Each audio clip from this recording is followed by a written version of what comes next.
तो पहला आकर्षण है कामिनी। अगर इससे निकल गया साधक, बड़ा कठिन है निकलना।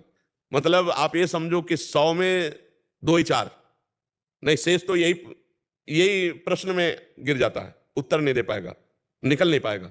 काम, जब काम आकर्षण होता है तो भगवान छोटे नजर आते हैं और काम भोग भगवान से ज्यादा आनंद देने वाला नजर आता है।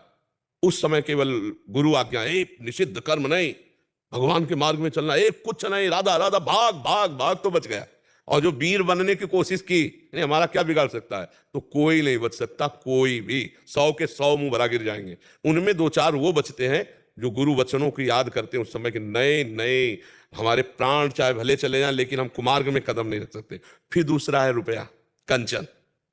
जब साधक सही ढंग से चलना शुरू करता है ना, तो ये शुरू हो जाता है। अब अगर वो ये समझ पा रहा है कि आए हुए धन का हमारे भोग के लिए नहीं, समाज कल्याण के लिए, जन जीवन के मंगल के लिए, संत सेवा ठाकुर सेवा, ऐसे, तो उसको फंसा नहीं पाएगा। और अगर वो स्वयं भोक्ता बन के कंचन का भोक्ता बन गया, मारा गया, उन 100 में तो 96 तो वो पहले ही प्रश्न में गिर गए, और जो कुछ बचे तो दूसरा प्रश्न बहुत जोर का है, ये रुपया वाला है। तो कंचन दूसरी। अब तीसरा जो बचा वो नाम रोशन हो जाए, मान बढ़ाई।